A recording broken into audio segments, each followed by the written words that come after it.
days at the stick. From who's got it better than us to brick by brick. It's always the 49ers way, from off-season to game day.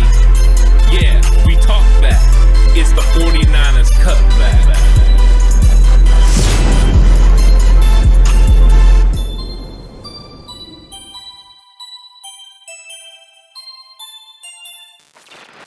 It's 49ers Cutback Podcast time and another exciting day of 49ers news.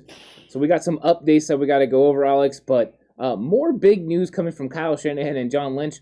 They are just putting it all out there as far as what they expect from this roster and who's going to be on it. You can say that again, good sir. There is nothing, and I mean nothing, but updates coming from camp. So make sure you hit that like button right now. Make sure you hit that subscribe button. Matter of fact, why don't you go ahead and join the channel as well, become the newest channel member here on YouTube, or pop on over to Patreon and become a new patron supporter for the 49ers Cutback over there. Lots of great stuff that we got coming to you on top of the daily content here on this channel on YouTube. But Ant, a lot of things happening with this team, a lot of things to talk about and go over. One of the first things was injury updates, something that everyone and all the 49ers fans are worried about. They talked a little bit about, in his presser, Kyle talked about, number one, the big news, Richie James out with now a knee injury for it looks like about 6 weeks. Most likely this guy's getting stashed away on IR. Impact that this has on the wide receiver room, and what do you feel this does? And is Richie James, obviously he's going to get shut down now probably for the season unless the Niners come to some sort of, settlement with him and he's able to get off of IR completely and then someone's able to pick him up down the road. Yeah, so what's going to happen is he's going to go onto IR with an injury designation. Another team will have the opportunity to pick him up, kind of what happened to DJ Reed last year. You're hoping as a 49ers that somebody does pick him up so that way you get rid of his salary. If not, you're going to want to reach an injury settlement with him so he can be released and be able to go to another football team when he's healthy. That is what they're going to do. The impact on the 49ers receiving room is just, it kind of makes it a little more clear. He was in the mix for that last receiver spot. Between him, Travis Benjamin, Jalen Hurd, Jauan Jennings, they were kind of the guys that were right there. Now, he hasn't had a good preseason. He's had a lot of drops, but he had the added element of the return game. Now that won't be there, so now this helps a player like Travis Benjamin possibly make this roster. So the impact to Travis Benjamin might be bigger, which could also influence someone like Jauan Jennings, who doesn't have that aspect in his game. So now you've got a possibility of Jauan Jennings being a guy that's left out when really we knew that Jauan Jennings probably was going to be on this roster early on in training camp. The heel thing happened, and now the Richie James news might, kind of hit a nice blow to him. But it's still up in the air about who ultimately makes this roster. I think the Vegas game is going to be a big difference, but this kind of cleared the muck a little bit as far as Richie James goes.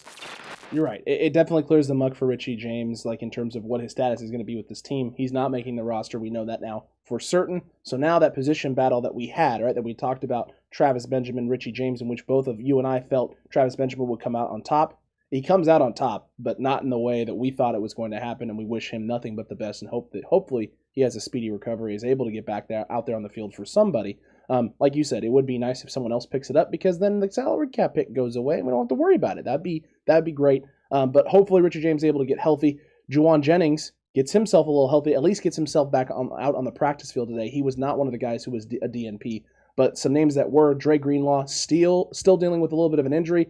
Some news from Shanahan, it's a hip injury. Does that have you raising any red flags, any concerns? No, I don't think so. I think that if it was something really serious, they'd be trying to figure out how to bring another linebacker in or do something like that. The fact that he's got a hip issue, it probably has something to do with a contact injury, and it's probably not that crazy. You tried to give it a run the other day at practice. It didn't really work, so he's just not healed yet. They're like, you know what, let's kind of put this guy on ice until we get closer to Detroit.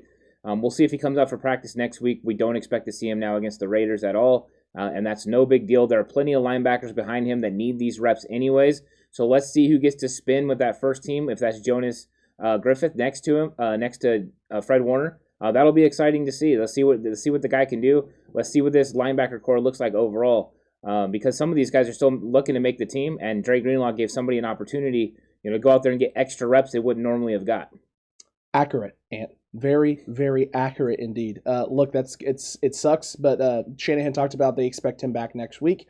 Same thing with Jason Verrett. Word is now it's plantar fasciitis that he's dealing with. That is the worst. As someone who had flat feet and dealt with that a lot, that is not fun at all. Luckily, he's a professional athlete with lots of trainers, so he's going to get lots of rollouts. He's going to be working on the ankle mobility and a lot of different stretching of that plantar fascia muscle down there, getting him some new inserts probably in his shoe, getting some nice cold treatment, some nice rollout treatment. He'll be A-okay come next week. I wouldn't be surprised even if early next week he's still not practicing a little bit, if he's on a side field working on some stuff, because when you got plantar fascia stuff, you usually want to ease yourself back into it. You don't want to just go in full force. Yeah, I wouldn't be surprised if we don't see him until the week of the Detroit game. Go ahead and make sure this guy can rehabilitate, rebuild that arch a little bit. They're going to have a lot of work to do on that. And it's something that's not comfortable. It's something that's painful, but you can get it taken care of, and you can really work on it. So, and thanks to the new subscriber, John Bush. We really appreciate it. Welcome to the Cutback Crew, good sir. Yeah. Glad that you're now a member. Glad you're now part of this. Yeah, that's what happens when you're a public and you do it while we're recording. You get to get mentioned right on air. Big shout outs to you. I mean, Cutback Crew. Yeah. I mean, this is what you got to do. You also can do another way now too. You can become a channel member. That's another way to get your name up on the screen. I'm just saying. It's definitely true. It's definitely true. It definitely can happen. Look, on top of that, right? So the Jason Verrett stuff, you have that going on. You have the stuff going on with Dre Greenlaw. Then there's the stuff going on with Aaron Banks and the shoulder stuff there. Lynch kind of comes out and says some stuff. So does Shanahan, talking about how he's really been dealing with some stinger stuff since the AC joint kind of sprain happened. So he's been having some stinger issues. It looks like, though, he's going to be good to go for this weekend.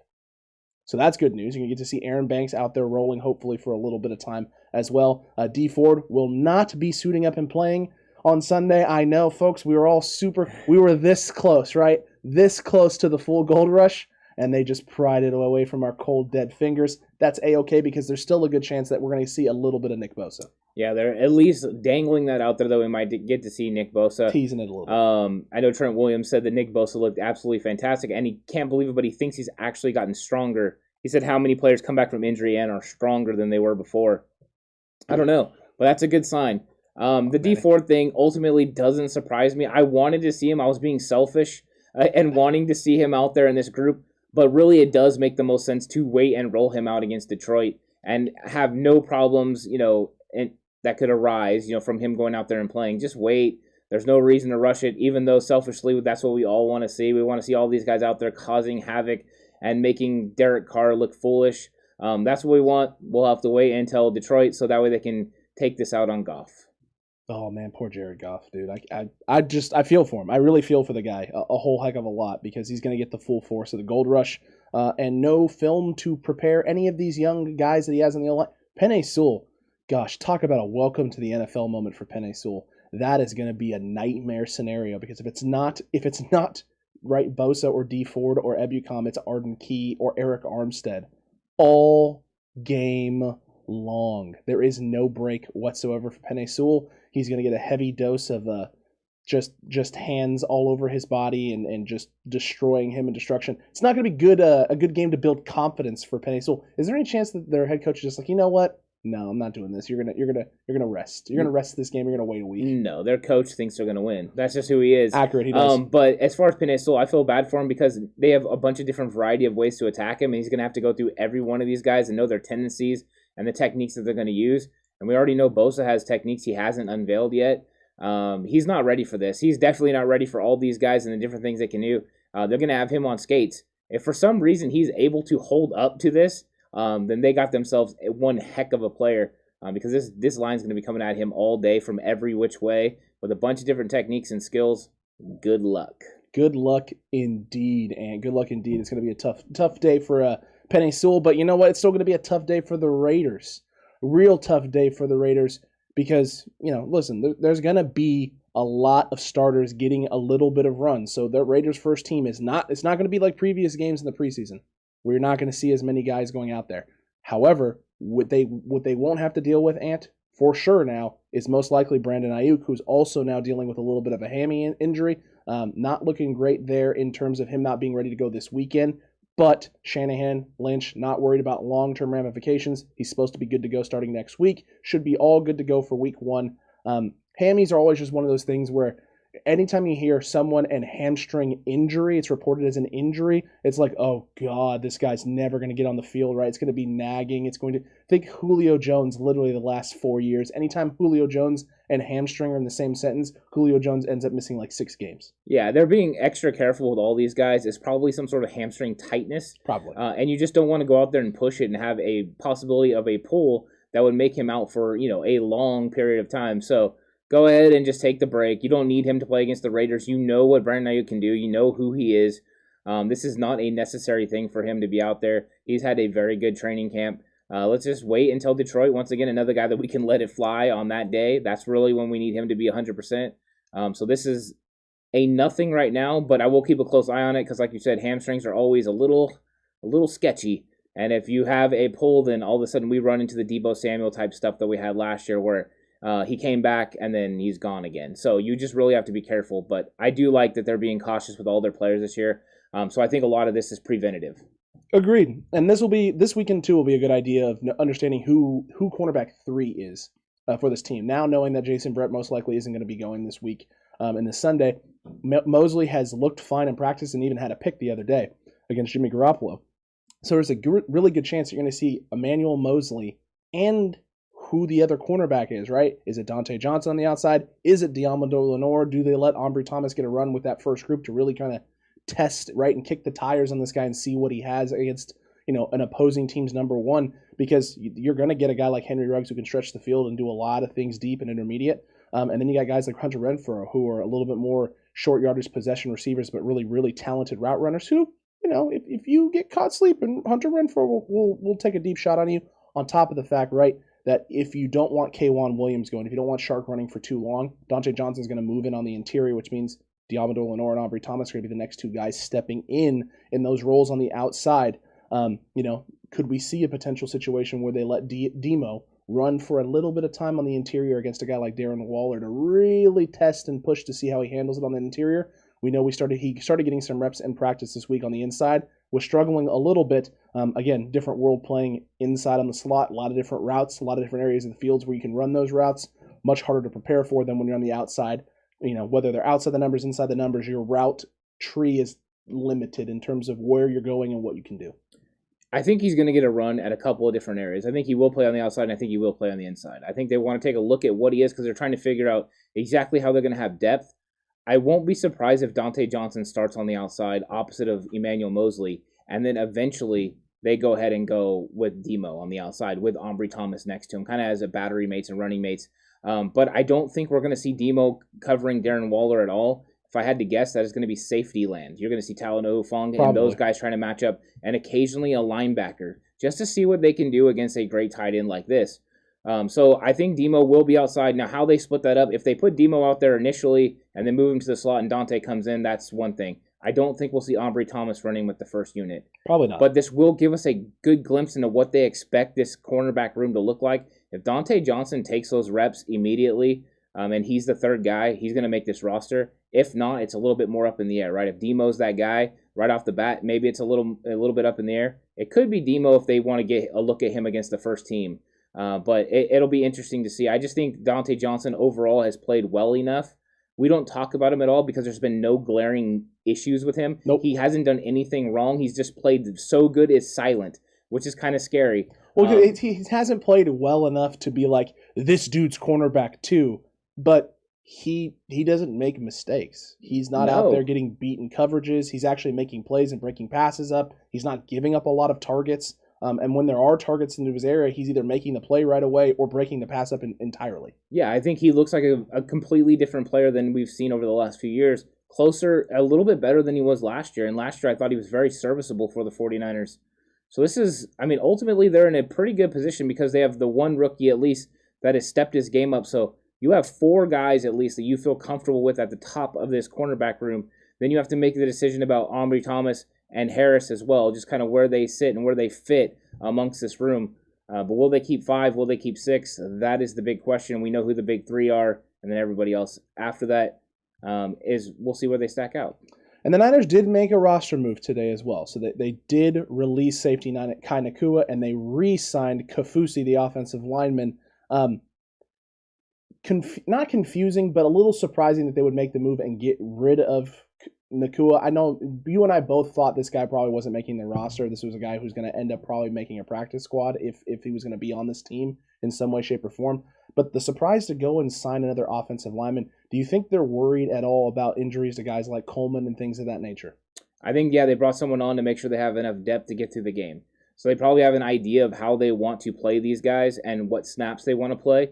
And if there are any plans to play Jalen more inside, you're going to need an extra tackle because you already have the Sean Coleman, kind of injury and he's been hurt. So they need to make sure they have enough reps or enough guys there. With Jaquiski Tartt coming back, you don't need to make sure you have enough safety. So this probably signals Tartt's going to play.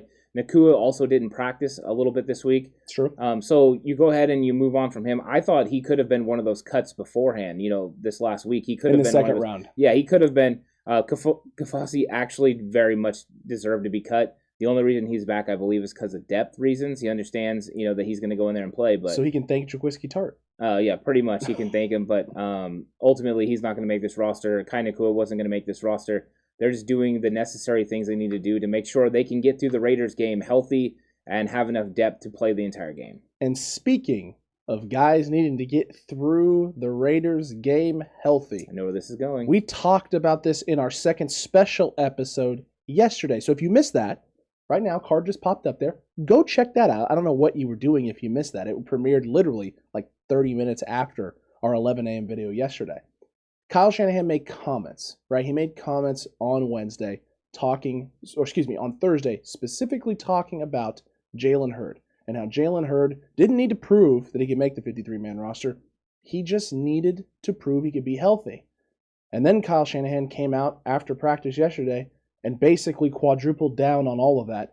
I already know that Jalen Hurd is one of our 6 best receivers. It was never about that. Something that we have been pushing a little bit and talking about is, right. Does Kyle Shanahan, all the talk about, how tough it's going to be for Jalen Hurd to make this roster, you brought it up in one of the live streams. You basically said, what if we're all wrong here, right? What if Kyle already knows Jalen's one of the 6 best, and it's not about that for Jalen. Jalen just needs to show that he can be healthy, and he's on this roster. And now the words are coming again out of Kyle Shanahan's mouth. Jalen Hurd is one of the 6 best. I've already seen what Jalen Hurd can do, right? I've already seen what this team is without him. It's all about now just getting him there, right? Getting this guy to the promised land, past the preseason, into the regular season, fully healthy, ready to go, and ready to have an impact. And John Lynch also said this on KMBR. Accurate. Jalen Hurd, as long as he's healthy on Monday, is going to be on this football team. You can go ahead and take that to the bank. So all he has to do, like I said before, is look at Kyle, point at his knee, and say, it's good. And if he does that, then he's going to be on the 53-man roster, and you can count on him. That means I can go ahead and get my jersey. I'm feeling very confident about that now. So you just got to make it through this game. It is exciting news. I think 49er fans should be excited because this is a guy that can make a huge impact on this football team. True. Kyle Shanahan and John Lynch knew exactly what they were doing when they got him. The fact that they got Debo in the second and Jalen Hurd in the third that year, they had an idea for how they were going to use them alongside George Kittle and Kyle Juszczyk. That is crazy, the fact that the next year they got Brandon Aiyuk on top of that, because now the team took a completely dynamic shift to where he can stretch the field and these other 2 guys can operate underneath as jacks of all trade with George Kittle and Kyle Juszczyk.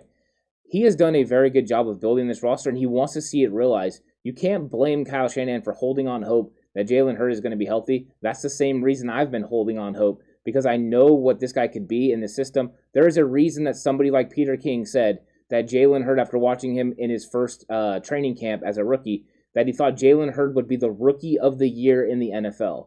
This is a guy that saw a lot of football. Peter King doesn't just say things like that. So that means he saw the talent level that was out there. Yes, he can do everything you need him to do. He can beat man coverage. He can sit down in the zone. He can make jump balls, completely over cornerbacks. He's got all the ability, not to mention the ability he'll have in 2-minute offense cannot be, outweighed. I guess you just got to, this guy is just going to be unbelievable because we've talked about personnel groupings before. He can line up anywhere. So if he's in the backfield, you weren't prepared for that. You were counting him as a receiver, and then all of a sudden you can run a read option, especially for all the people that love Trey Lance. You get that type of situation.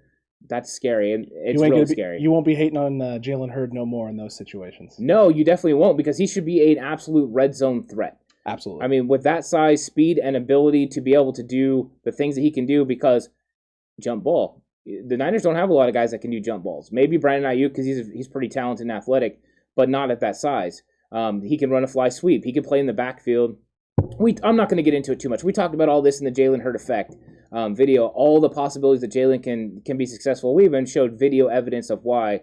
Go check that out if you haven't already. It's one of our most popular videos on the channel. It is. Top 3. But I'm very excited about this, and I think I'm excited because we've gotten to this point in the preseason, and Kyle Shanahan and John Lynch now are doubling down. Welcome to the Double Down crew. I appreciate it.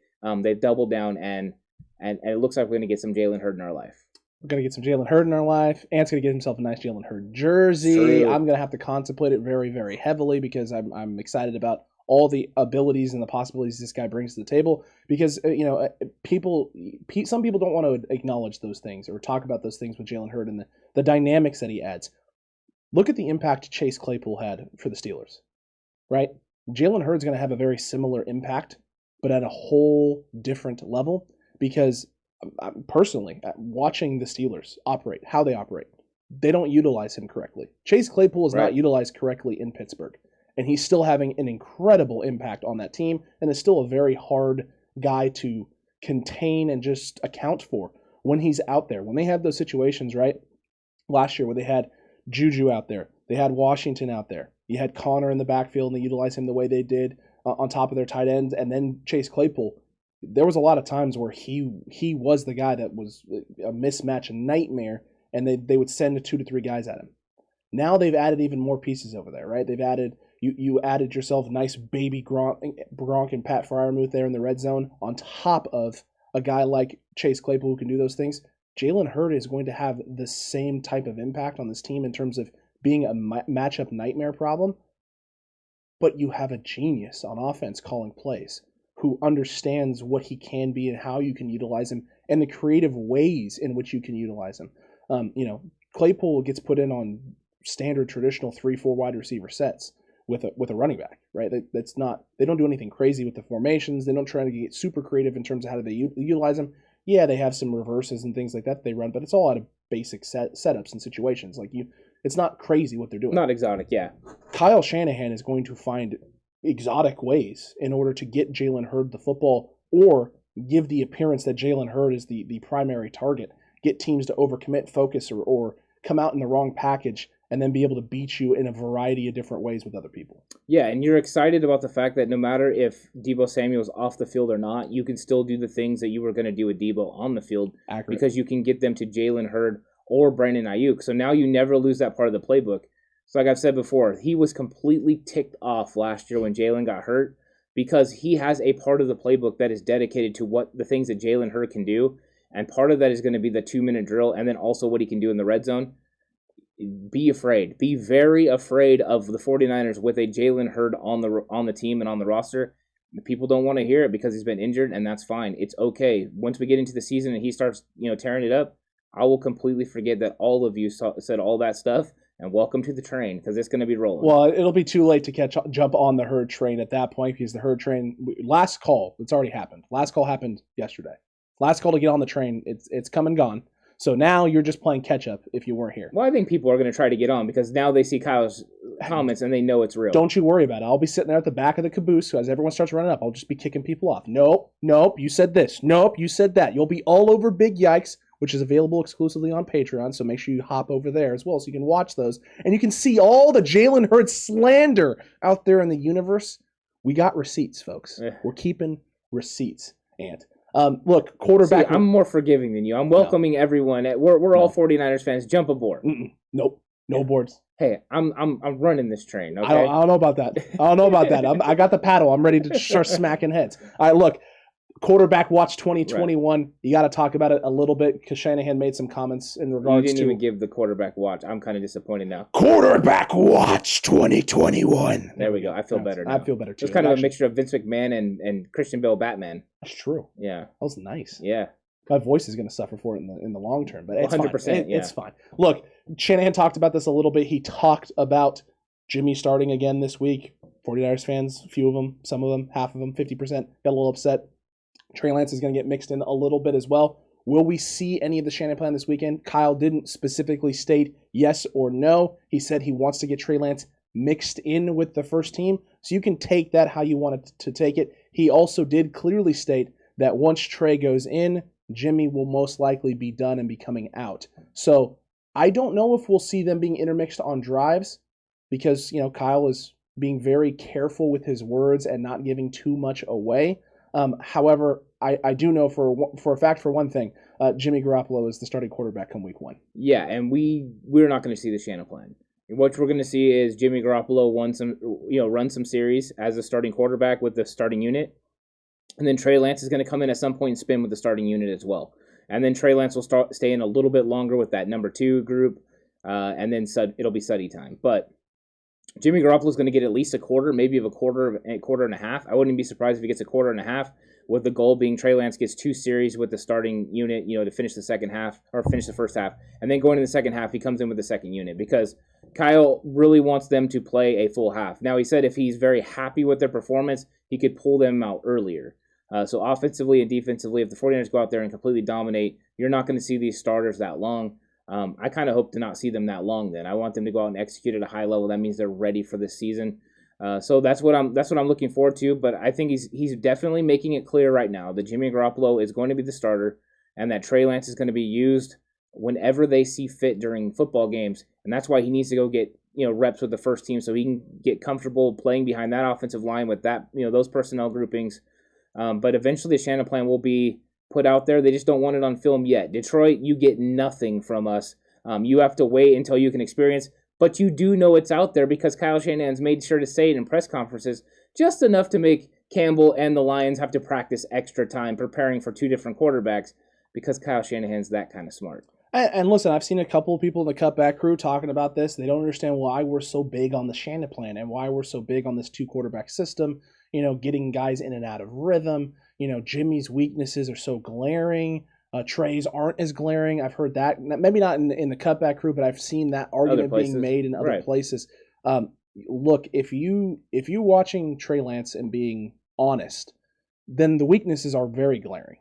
They're very glaring. The inability to make quick decisions and quick reads, looking in the wrong places, timing, right? Get the ball coming out on time when it's supposed to rather than receivers having to wait.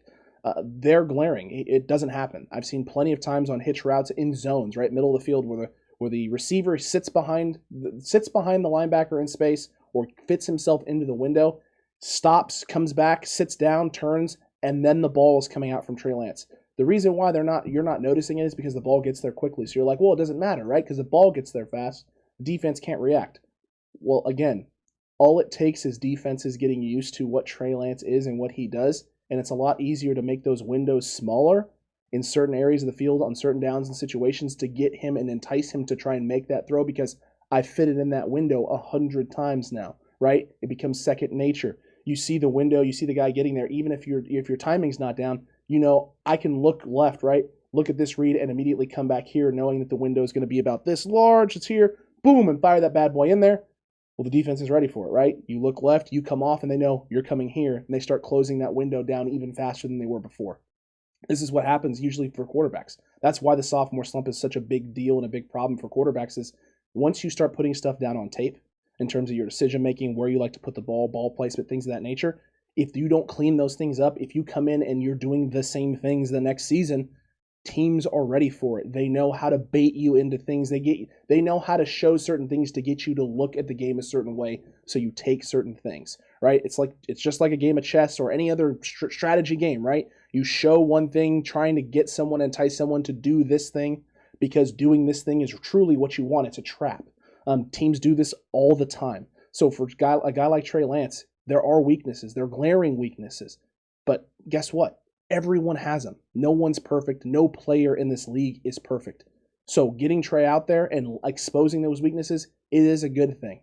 But you can't just rely or bank on the fact that this guy is going to completely develop it all right now. He's a rookie. He's learning. He needs time. And the best part about the situation is you have a guy in Jimmy Garoppolo who can stabilize when Trey isn't playing at a high level. And guess what? When Jimmy isn't playing at a good level or isn't taking care of the football or isn't making the decisions we need made, you can bring in a guy like Trey Lance who can kickstart this offense and get it the little extra jolt it needs to be explosive.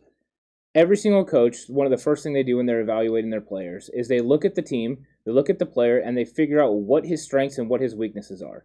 And then it is their job to use those strengths to the team's advantage and to keep them out of places where their weaknesses will be glaring and where they will hurt the football team. That is number one. So that's what they're doing in preseason and training camp, going through and finding out what these areas are. Then they're going to try to keep honing in on those strengths and make those even bigger strengths while also improving those weaknesses. That's what they're looking to do right now. Now, you've got two players. They have strengths and weaknesses. We know this about, Jimmy Garoppolo and Trey Lance.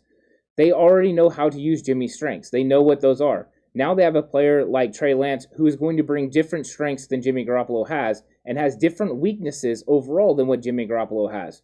So when you use them in different roles and the ways that you want to use them with certain personnel groupings in certain situations, you can use their strengths to your advantage, and you no longer have to worry about their weaknesses being as glaring. You can somewhat hide them and not make them evident in the game. That is the whole goal of coaching football, is to put these guys in situations to be successful, so that way the team ultimately can be successful. Just pointing out weaknesses is not. It doesn't help anyone, right? The coaches and the players are completely aware of what their strengths and what their weaknesses are. Every single NFL player, when they first get there, has to learn to look themselves in the mirror and go, you know what? I'm not as good as that as I thought. I need to get better. And that's why they watch film of practice and they watch film of the games and they go over it because they're trying to get that technique to be impeccable. And once it is, then they can build consistency. Consistency leads to good play. Good play leads to winning football games. What does winning football games lead to? It leads to winning championships and ultimately making a lot of money. All those players do. But yeah, that is what you're looking for. So when people point out Jimmy Garoppolo's glaring weaknesses, you're right. I'm not going to argue with you that he has weaknesses, but please point out his strengths as well. That quick release, the fact that he wins football games when he's on the field. With Trey Lance, don't point out just that he's missing on some of these plays. Also admit that he's one of the best deep ball throwers in the NFL already. Yeah. And that he's going to be absolutely explosive in the read option game. That is crazy to say. Yeah. But after watching enough practices and watching enough of the games now, I don't even feel it's not an argument. No. This guy is in the top 5. His deep ball is something special. It's elite. He drops it in the basket continuously, and he's got such a touch. I wish he had this touch more over the middle, which I think he's going to develop. This is me, right? Because of the arm strength and the touch that he's demonstrated on the deep ball, you know that it can translate everywhere else on the field. He just needs to figure out, right, the release point, his timing, his technique, his form. All those things just need to. It all has to flow down. Right now, this is the crazy part. The hardest part of football is the deep ball, like the distance he can throw it with the touch. That's one of the hardest things because the further you get away from a point in origin, right, the harder it is to control that thing. He's got the hard part down. The rest of this stuff is going to be cake. It's just going to take time. Well, the situations that he's throwing down the field, he's got a chance to really let it rip, right? That too. And he's got more of a one-on-one-ish, matchup. He's got him versus space. When you're going over the middle, there's congestion, so you're letting your eyes kind of focus on different things. Once he's comfortable with what he can expect, what he knows these linebackers and defenders are going to do, he'll be able to play with anticipation and throw the ball when it needs to be thrown, and then he won't have to whip it at 100 miles an hour, and then it'll be a more catchable football. That's good news. He's going to get there. It's just a matter of time. But it's so smart by these coaches going ahead and having the guts, and I'm going to say it, guts, because it takes a lot. Everyone is right now saying, you can't do a 2-quarterback system. You can't do it. And they're going out there and saying, you know what? We can, we will, and we're going to be successful. And as long as you have that complete conviction and belief, and you have guys that buy into it, why can't you make it happen? Go do it. Go change the world. Go change NFL. What's the worst thing that happens? It doesn't work. That's okay. You learn to live another day. You learn to create more with Trey Lance in the future, and he eventually takes over. Go do it, man. Go make something happen. I like people that are willing to push the envelope as far as what is expected of football. That's how football grows. There was one guy one time that wanted to throw the ball and use the forward pass in place of a run game, and he revolutionized it. Bill Walsh changed the game forever. People thought he was crazy, and you know what? Now people read his book like it's a Bible. It is a Bible. So 100%, go ahead and go change things. It's what changes football. It's what makes football fun. That's the exciting part about X's and O's. X's and O's are a lot of fun, and this channel is a hoot. And it is a hoot. Cutback Crew, you've always been fantastic. You continue to be fantastic. Make sure that you're commenting down there right now about these news updates. Anything scare you? Some of the injuries freaking you out? Are you excited about the dual quarterback system? How pumped are you to lay the smacketh down all over the Las Vegas Raiders? That's right, the Las Vegas Raiders, not the Oakland Raiders, as Kyle likes to say. Kyle still says Oakland. Or like Ant likes to say, because Ant likes to emulate Kyle I in do that like to regard. say Oakland. In that I regard. do, yes. Just specifically that one, though. And occasionally as well. If you watch too much Kyle Shanahan press conference, you will get into the ums. Yeah. I have no problem with it, but it gets me sometimes. But yeah, no, Kyle does. He does say a lot of ums. And for some people who are watching this right now, they're going to go back and watch the press conference and glass is going to shatter. Oh my gosh, he does say that a bunch. It's fine, though. It's fine. Let us know, though, about everything that we just talked about in today's news update. Let us know what you thought. And while you're down there commenting away, don't forget to like the video. Don't forget to subscribe if you haven't already. Also, become a channel member. You get free perks. You get emojis, some badges. It comes right next to your name. Looks pretty sweet. Lets everyone know how long you've been a member of the channel for. On top of priority comments, priority replies from us whenever you leave a comment or talk about things on this channel. Not to mention early access for some videos. That's right. Before they even go live, you'll get to watch them. That's a fun perk. And members only live stream. Not to mention if you enjoy fantasy football and Madden, you get into those. You're gonna get in. You're gonna get to play both, one, whatever you want. Lots of perks on this channel. Lots of great perks over on Patreon as well. Yeah, Patreon has a lot of great perks as well. People have started jumping over there. David Vilma was the very first patron of the 49ers Cutback. We really appreciate it. 49ers Cutback in Time episode 1 and 2 are already up there. And then here pretty soon, fantasy football is going to kick into gear. And also the first episode of Big Yikes. It's going to be a lot of fun. We're just going to talk about some fun things that are going on in 49ers land and some of the takes that are happening. It's going to be a lot of enjoyment. Sometimes we're going to laugh at our own takes, which is part of the fun. Sometimes you're just wrong. And it's okay to be wrong. It's okay to have fun with it. So go ahead and jump over there to the Patreon.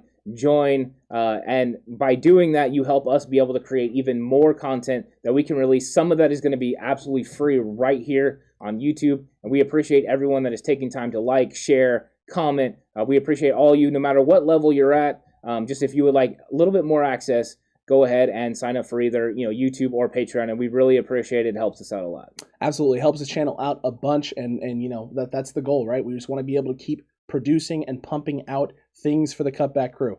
We can't do this without you. So we want to make sure that you get as much as humanly possible from us, and you support us a little bit more. We're able to give you even more back in return. So we appreciate everything you all have already done. Cutback Crew, you're incredible. 49ers fans, until next time, you stay safe. And remember, the right way is always the 49ers way.